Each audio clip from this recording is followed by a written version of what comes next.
మగవారి కన్నా ఆడవారు ఎక్కువగా శృంగారం కోరుకుంటే జరిగేది ఇదే.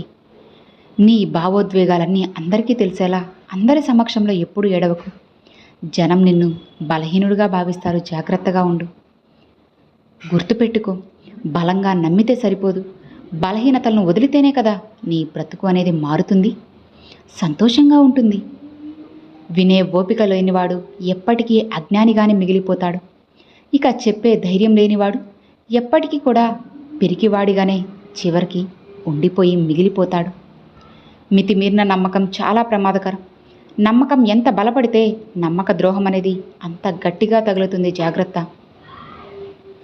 నీ జీవితంలో రంగులు వెలిసిపోయినప్పుడు నీ చుట్టూ ఉన్న వాళ్ళ అసలు రంగు బయటపడుతుంది. తట్టుకొని నిలబడు చాలు.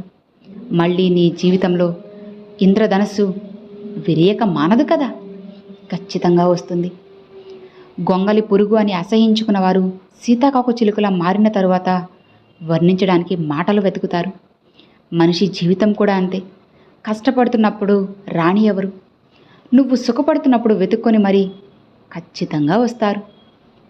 నవ్వడానికి కూడా కారణాలు వెతుక్కుంటున్నారు అంటే నవ్వడం రాక కాదు, నవ్వడానికి వాళ్ళకి అవకాశం లేక అని తెలుసుకో. మనం చేసే పనిని ఎవరూ విమర్శించకుండా ఉండాలి అంటే ఆ పనిని ఎప్పటికీ కూడా మనం అస్సలు చేయలేం.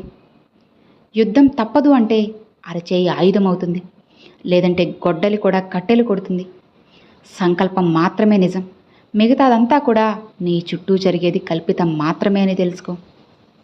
ఎంత సముద్రం పక్కన ఇల్లున్నా ఇంట్లో మంచినీరు అయిపోతే బిందులు పట్టుకుని సముద్రం దగ్గరికి వెళ్ళము కదా. అలానే చుట్టూ ఎంతమంది ఉన్నా సంతోషాలను బాధలను మనల్ని అర్థం చేసుకున్న వాళ్ళ దగ్గరే కదా మనం స్వేచ్ఛగా పంచుకోగలుగుతాం. ప్రపంచం నిన్ను చూసి నవ్వింది అని బాధపడకు. రేపు అనేది నీది అయినప్పుడు ప్రపంచాన్ని చూసి నువ్వు ఖచ్చితంగా నవ్వుకోవచ్చు. కాలం నీడలో కొందరిని మర్చిపోతాం. కాలాన్ని మరిపించే అంత బంధం మీకు తోడైతే ఎప్పటికీ వదులుకోకండి. ఎందుకంటే ఇప్పుడున్న ఈ రోజుల్లో కాలయాపన చేసేవారే తప్ప కాలాన్ని మరిపించే బంధాలు అసలు ఎక్కడున్నాయి? కష్టానికి కూడా తెలియాలి నిన్ను సాధించడం కష్టమని. కష్టాలు నిన్ను నాశనం చేసేందుకు రాలేదని తెలుసుకో. నీ శక్తి సామర్థ్యాలను బయటకు తీసి నిన్ను నువ్వు నిరూపించుకునేందుకు వచ్చాయని గ్రహించు. కష్టానికి కూడా తెలియాలి కదా నిన్ను సాధించడం కష్టమని. నువ్వు తప్పకుండా అర్థం చేసుకో. ప్రశాంతమైన మనసుతో ఆలోచిస్తే ప్రతి ఒక్క పరిస్థితి మనకి ఏదో ఒక కొత్త విషయాన్ని నేర్పించే వెళ్తుంది. మనిషి జీవితం చాలా విచిత్రమైనది. యవ్వనంలో సమయం శక్తి రెండూ ఉంటాయి, కానీ డబ్బు ఉండదు. మధ్య వయసులో డబ్బు శక్తి ఉంటాయి, కానీ సమయం ఉండదు. వృద్ధాప్యంలో సమయం డబ్బు ఉంటాయి, కానీ ఓపిక ఉండదు. ఇది తెలుసుకునే ప్రయత్నం చేసేలోపే జీవితం అయిపోతుంది.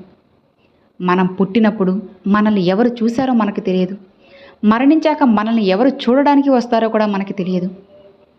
కాబట్టి బ్రతికి ఉన్నంత కాలం మనతో ఉన్న వాళ్ళను మనసారా ప్రేమించండి. ఆప్యాయత అనురాగాలను పంచండి. మనం మరణించినా కూడా అందరిలో జీవించేలా అందరికీ మంచిగా మానవత్వాన్ని చాటండి. తామరాకు మీద ఎన్ని నీళ్లు పోసినా చుక్క కూడా నిలవదు. సముద్రం ఒడ్డున ఎంత పేరు రాసినా చెరిగిపోకుండా ఉండదు. మనల్ని ఇష్టపడిన వ్యక్తిపై ఎంత ప్రేమ చూపించినా ఏం లాభం చెప్పు? కోపంలో వచ్చిన మాటనే పట్టుకొని కూర్చుంటే మనసు విరిగిపోతుంది. అదే ఆ కోపం వెనుక ఉన్న ఆ బాధని తెలుసుకుంటే ఆ బంధం బలంగా మారుతుంది. వెనక్కి వెళ్ళి నీ గతాన్ని మార్చుకోలేకపోవచ్చు, కానీ ముందుకు వెళ్ళి ఖచ్చితంగా నీ భవిష్యత్తుని నువ్వు మార్చుకోవచ్చు. ప్రయత్నించు. బలహీనులు మాత్రమే ప్రతీకారం కోరుతారు.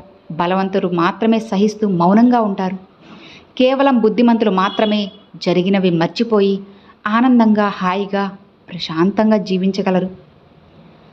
చావడానికి ఒక్క క్షణం చాలు. ధైర్యం ఉంటే చాలు బ్రతకడానికి. అది జీవితాంతం కావాలి. నిజమైన మరణం అంటే ప్రాణం కోల్పోవడం కాదు, నువ్వు ధైర్యం కోల్పోవడమే. మనం ఇతరులకు ఏమీ ఇవ్వనక్కర్లేదు. వారిని బాధ పెట్టకుండా వ్యవహరించడమే మనమిచ్చే అసలు సిసలైన నిజమైన బహుమతి. పడిపోయే వయసుకు ఆసరాగా బలమైన కర్ర అవసరం. పడి లేచే వయసుకి ఆసరాగా ఒక నిండు జీవితపు అనుభవం గల ఒక బలమైన చెయ్యి అవసరం కదా. ఆశ, ఆలోచన నీళ్ళ లాంటివి. వాటిని మళ్లించాలే కానీ మనం మాయం చేయలేము కదా. అవసరం కోసం 2 మెట్లు దిగడంలో తప్పు లేదు, కానీ అవసరాలు తీర్చుకోవడం కోసమో అవకాశాల కోసమో దిగజారిపోకూడదు. వ్యక్తిత్వపు విలువలు అస్సలు కోల్పోకు. అపనింద నిజం కంటే బలమైనది, భయంకరమైనది. మీ ఆనందం కోసం ఎదుటివారిపై అపనిందలు మోపి వారి మనసును నొప్పించకండి. వారి కన్నీటికి పరోక్షంగా మీరు కారకులు కాకండి. మనుషులు వయసును బట్టి మారుతారు అనేది తెలిసిన సత్యం. అవకాశాన్ని మారుతారు అనేది నువ్వు తెలుసుకోవాల్సిన అసలు సిసలైన సత్యం. మనం చేసే ప్రతి పని చూసినవే. లోకం మన గెలుపుకి మాత్రం ఏడుస్తుంది. నిన్ను వద్దనుకున్న బంధాల ముందు జాలిగా నిలబడకు. నీ విలువ తెలియని మనుషుల కోసం పరితపించకు. నీ వ్యక్తిత్వాన్ని పొరపాటున కూడా ఎప్పటికీ నువ్వు వదులుకోకు.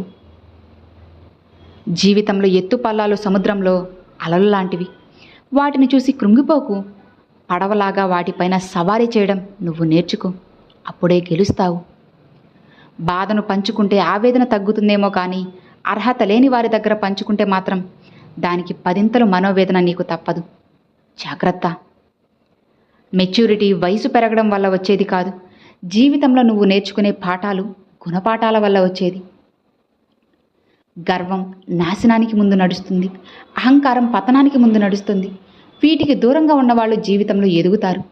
వాటిని అలంకారంగా ధరించిన వాళ్ళు పాతాళంలోకి పోతారు. జాగ్రత్త. చదువు ద్వారా సంస్కారం నేర్చుకున్నవాడు, అనుభవం ద్వారా గుణపాఠం నేర్చుకున్నవాడు జీవితంలో ఎప్పటికీ కూడా అస్సలు ఓడిపోడు. గుర్తుపెట్టుకు. నీవు పడిపోయి ఓడిపోతావని అంతా ఎదురు చూసిన చోటే నిలదొక్కుకొని నిలబడి గెలిచి చూపించడమే కదా నీ అసలు సిసలైన గెలుపు. పక్క వాళ్ళ జీవితంలోకి తొంగి చూసి 10 తప్పుల్ని వెతికే వాళ్ళు వాళ్ళ జీవితంలో 100 తప్పులు ఉన్నాయనే విషయాన్ని గాలికి వదిలేస్తారు. మృదువైన మాటలు మనుషుల మధ్య స్నేహాన్ని పెంచుతాయి. అదే మాటలు కఠినమైతే దూరాలు పెరుగుతాయి. మిత్రుత్వం, శత్రుత్వం అంతా కూడా కేవలం మాటల ప్రభావమే.